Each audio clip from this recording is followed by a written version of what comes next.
pessoal, tudo bom? Bora conquistar o mundo? Mas para isso nós vamos falar um pouco sobre matemática. Hoje nós vamos desvendar o círculo trigonométrico e estabelecer as relações da trigonometria através dele. Vamos lá. Então, o círculo trigonométrico utiliza como referencial para essas relações o plano cartesiano, ou seja, o nosso eixo x na horizontal e o y na vertical. Como nós temos uma figura bidimensional, como se fosse em cima de uma mesa, nós utilizamos o plano cartesiano, deslocamento em x e deslocamento em y. Então nós temos aí na nossa apresentação o plano cartesiano, sendo as retas x e y em preto, e o nosso círculo trigonométrico estando em azul. Nós temos o plano cartesiano como referencial de orientação para o nosso círculo trigonométrico.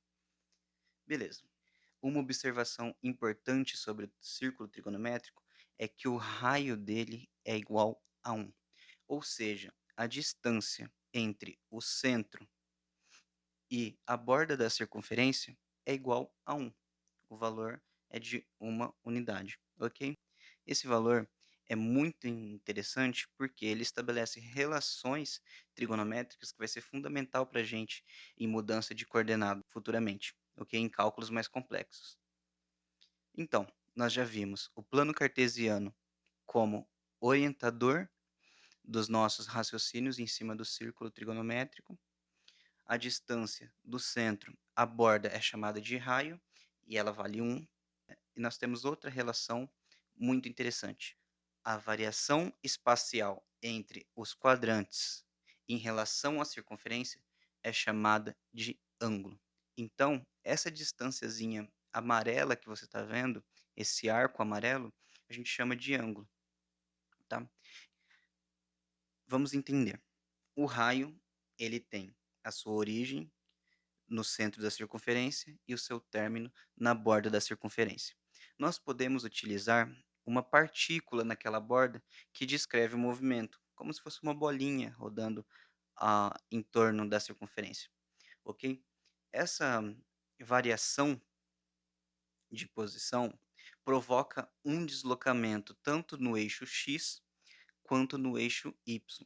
Então, quando nós temos uma partícula circulando percorrendo o perímetro dessa circunferência, nós temos um deslocamento tanto em x quanto em y, que nós podemos chamar quando está em y de seno e quando está em x de cosseno.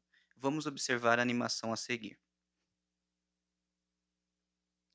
Podem observar que a gente tem um raio sendo a nossa reta que está da origem a borda da circunferência, nós temos a partícula, que é a nossa esfera vermelha, e nós temos duas setas, as setas azul e verde, onde a seta azul representa o cosseno e a seta verde representa o seno.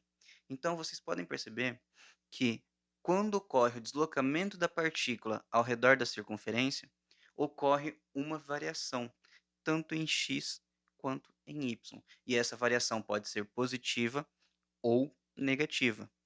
Então, isso explica o porquê nós temos senos com valores positivos e seno com valor negativo, cosseno com valor positivo e cosseno com valor negativo.